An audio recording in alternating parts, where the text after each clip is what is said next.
So yeah, I'm filming in a different location because the usual filming location that I use is being used by my boyfriend, who is Twitch streaming right now. Go follow him. His name is Rebel Druid on Twitch.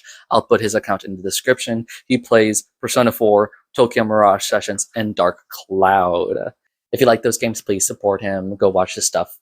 Also, yeah, I'm in a different location. This is my plushies. My boyfriend and I's plushies. We have little hammocks here that we bought, and it's in the corner of our room.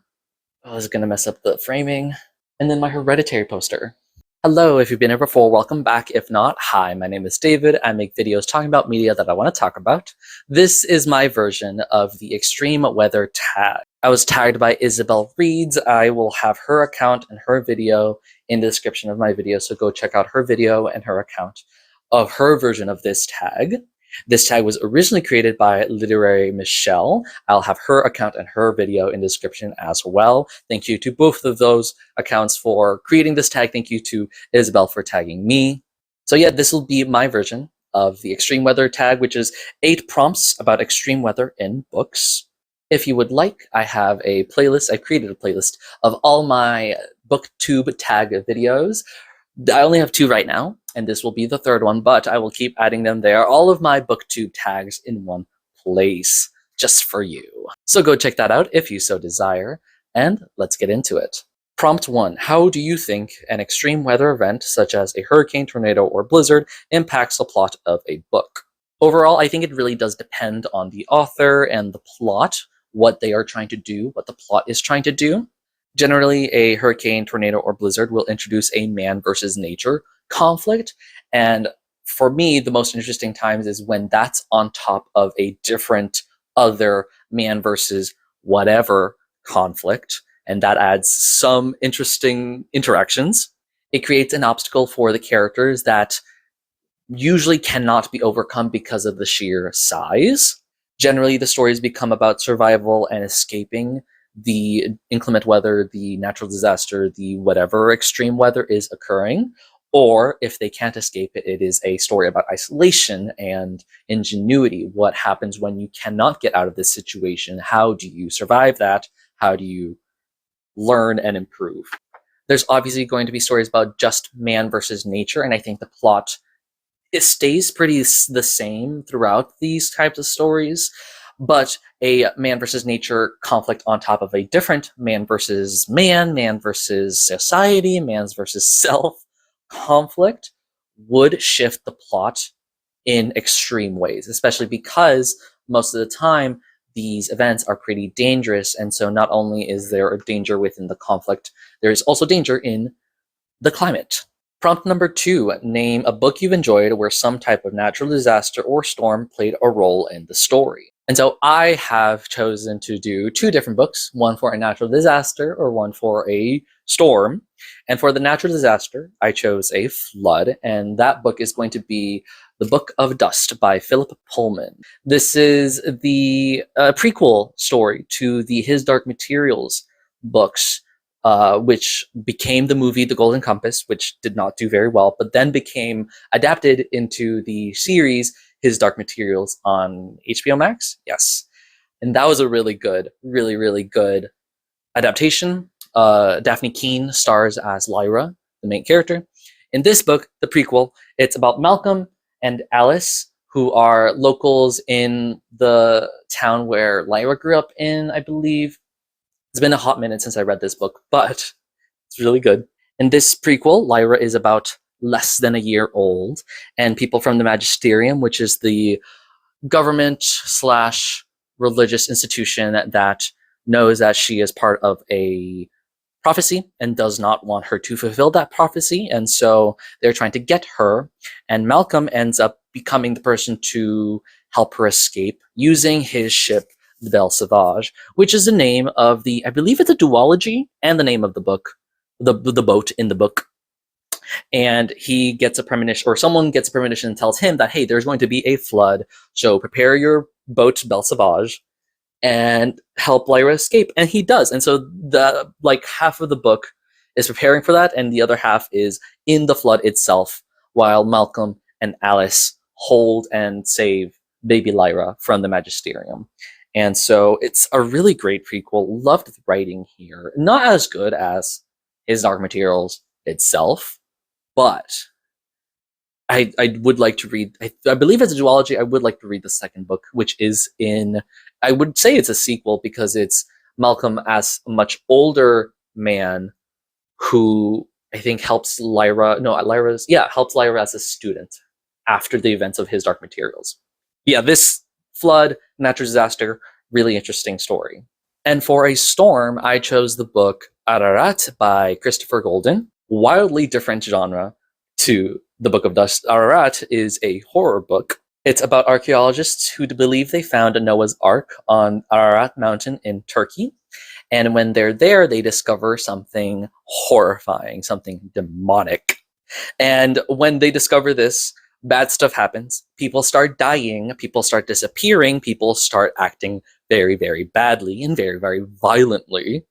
And they want to escape, they want to get out. However, a blizzard appears and they cannot escape from the mountain safely because of this blizzard. And so they become trapped on this mountain while horrifying things are happening. And it's really fun. I think between Ararat and the Book of Dust, great different types of books for natural disasters and storms. Prompt number 3, have you ever experienced a weather event that had a lasting impact on you / was memorable time in your life?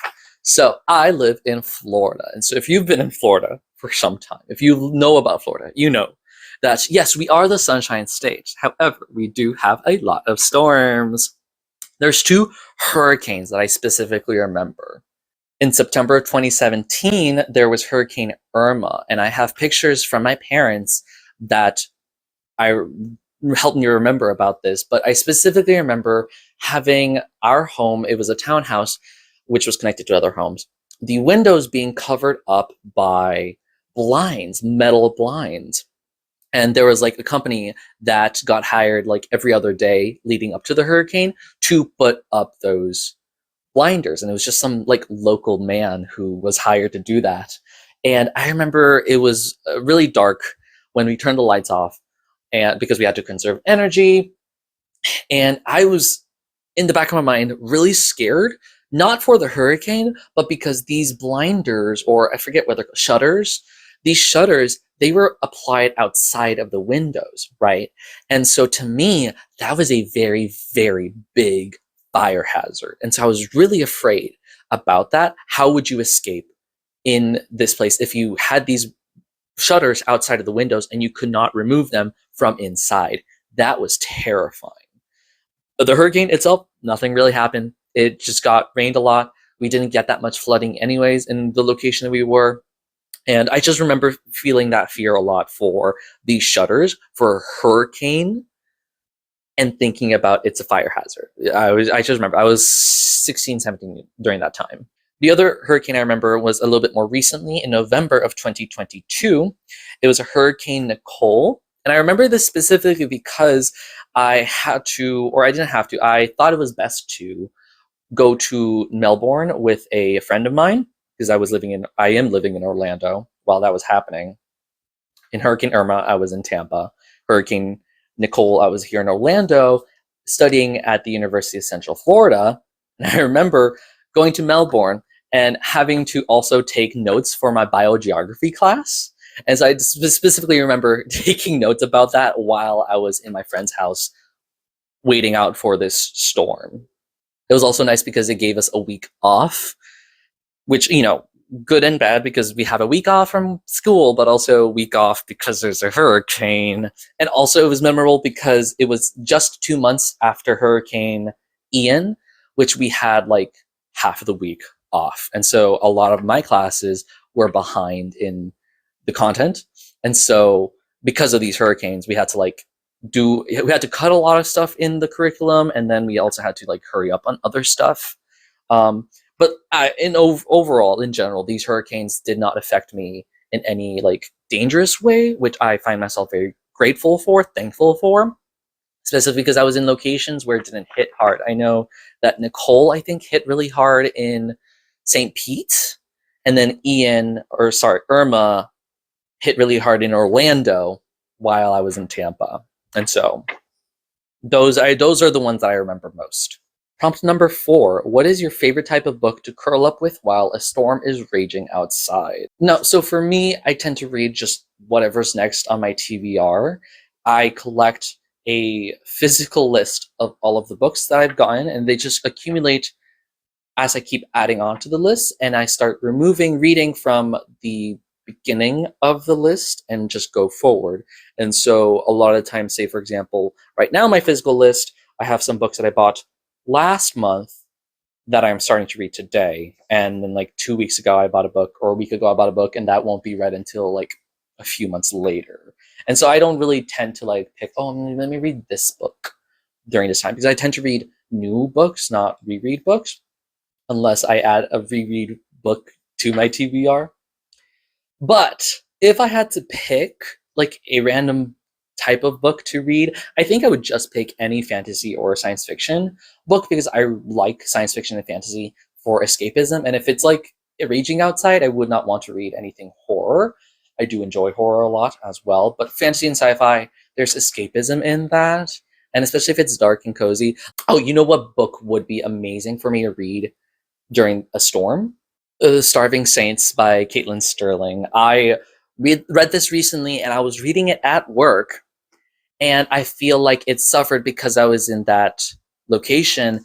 And I think that if I had read this while I was like curled up in the middle of a storm, it would have hit a lot harder, because it's a good contrast to what's happening outside. And also, it is a great immaculate. I know I just said that I would not like to read horror during those times, but I think this is a book specifically that would have benefited from being read in that situation. Prompt 5. Name a book or character you've enjoyed who had to overcome or endure a weather-related hardship. Now, I will say, this book tag was a little hard to do, because it's not that I don't tend to read books that have extreme weather. It's just I just kind of haven't read any books that are many books that are about inclement weather. I chose 3 books for this because these 2 books I count not as one book, but definitely in a set. And I don't think it fully applies. And this was only after I chose the first book, but I'm mentioning these two books first, because I can. Anyways, it's the Dan Simmons, I don't want to say duology, but duo of people in cold places doing stuff. It would be Abominable by Dan Simmons, and The Terror, also by Dan Simmons. Both of these books, like I said, are about some people in cold places. The Terror is the Franklin expedition, so it's less about inclement weather, but it's more about inclement climate. But there are moments of like some storms, blizzards, etc., drought, or not drought, like famine. Yeah. So I would count that as sort of like inclement climate. And Abominable is about climbing Mount Everest. And Mount Everest, there's also like blizzards and stuff like that. And so these 2 books were really, really great horror books that included stuff about inclement climates. And the only other book that I remember reading that I enjoyed was The Earth Dragon Awakens, about the San Francisco earthquake of 1906 by Lawrence Yep. And I had to dig deep for this one. This was a 2010 Sunshine State book. I'm not sure if this is for other states, but at least in Florida, there would be a list of books to read in elementary school. And then, like, I did the Battle of the Books. I read all of these books, but I was still the alternate, not the actual person responding to the questions. Whatever. There's some really, really interesting books that I do remember a lot, such as A Girl Named Eva, Someone Named Eva, Girl Who Could Fly, The Seer of Shadows, that I want to reread. The Earth Dragon Awakes. It's about the earthquake in San Francisco in 1906, and I don't remember any of the characters. I don't remember much of the plot beyond just it's a family, probably. I don't remember. Trying to survive, but at the same time, there's sections of the book that describe a dragon underneath San Francisco that is waking up and beginning to move, which creates these earthquakes. And I just distinctly remember the visual of a dragon buried underneath San Francisco, and that's why things are going horrible. And so I had to dig deep and I remember that one so well. Also because my mom started reading that and that helped her learn English. And so, yeah, I do need to read some more books that include or about inclement weather, extreme weather, stuff like that. Those are just the ones that I could think of. Prompt 6. If you were told to evacuate your home, which 3 books are in your go bag and why?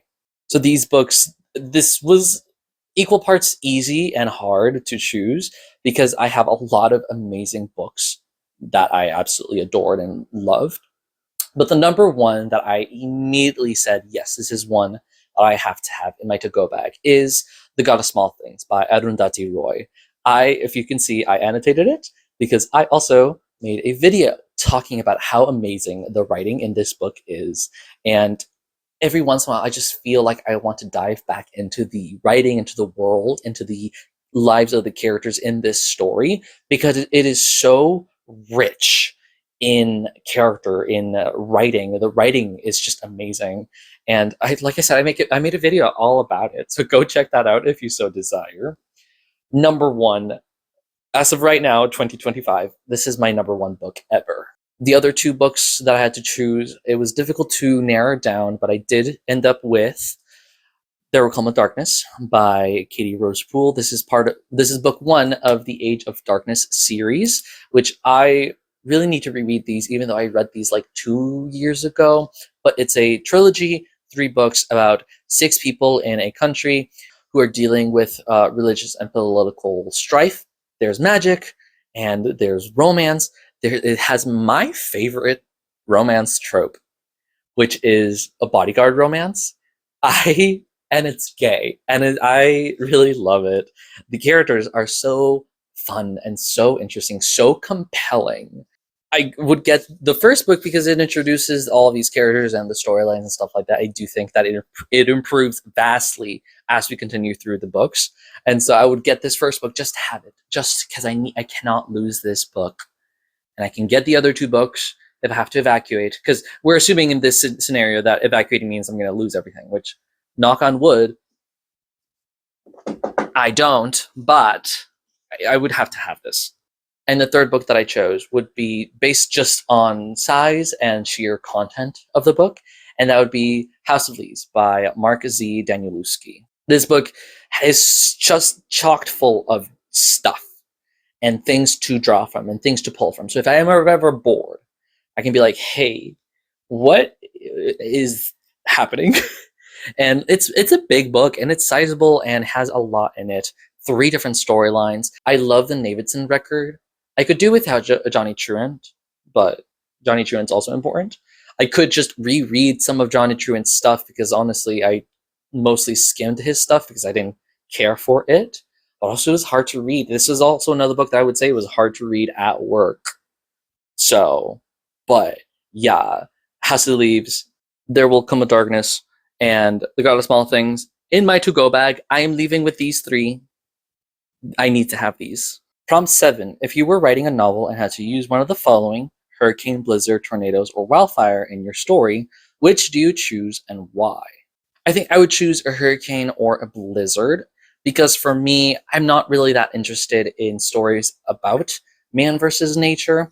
And so I think that a tornado or a wildfire would be along those lines. The entire focus of the story would be on those 2 stories.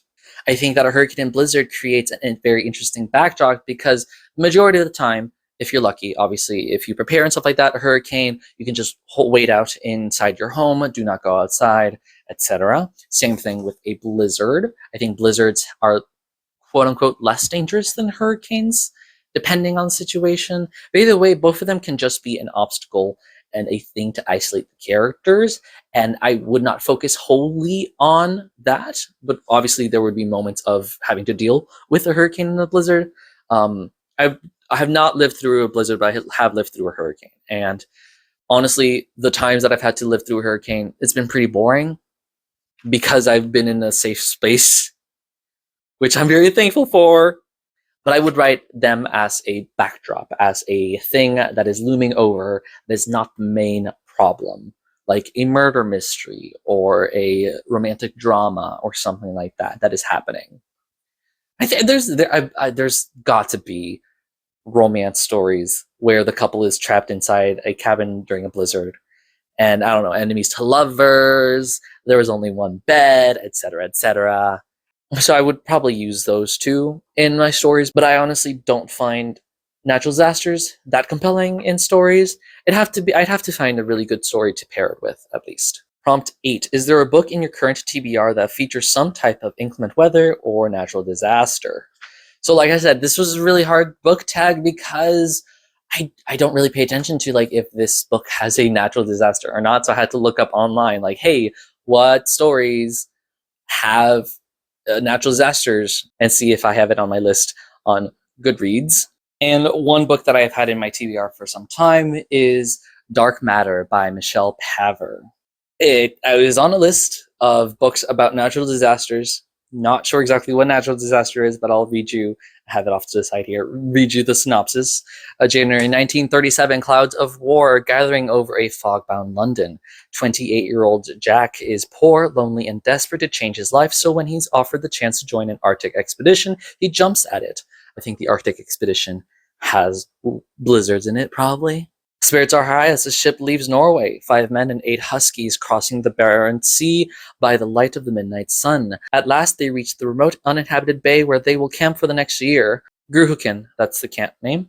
But the Arctic summer is brief. As night returns to claim the land, Jack feels a creeping unease. One by one his companions are forced to leave. He faces a stark choice, stay or go. Soon he will see the last of the sun as the polar night engulfs the camp in months of darkness. Soon he will reach the point of no return, when the sea will freeze, making escape impossible. Gruhuken is not uninhabited. Jack is not alone.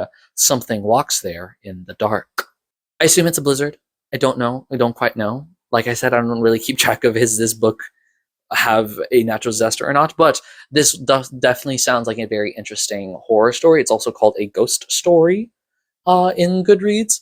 And so that sounds really interesting. And that's been on my TBR for a hot minute. I remember adding that while I was in like junior year of college. And yeah, that is all 8 prompts. Prompt 9 is to tag some friends. In description, I tag some friends, booktubers who do amazing stuff. So if you'd like to do this tag, please do. And sorry if you've already done this tag already. And you, viewer at home, if you are not tagged, and you like this video and you were inspired, please, if you do this tag me in the description as well. Take a shot every time I say tag. Jesus Christ. If you feel inspired, please let me know so I can watch your video and your version of it as well. If you got this far, thank you very much for watching. Let me know what other books with extreme weather I should read, because like I said, I don't really know that many. And so I would like to be like, hey, prove me wrong. Prove me wrong that some stories about man versus nature are not that exciting, because I think that, but solely because I have not read that much. So please let me know what books you would think would prove me wrong. Thank you again to Isabel for tagging me in this book tag. If you like what you saw here, don't forget to like, comment, and subscribe. Share with your friends. Let me know what you think. Don't forget to be passionate, and I'll see you later.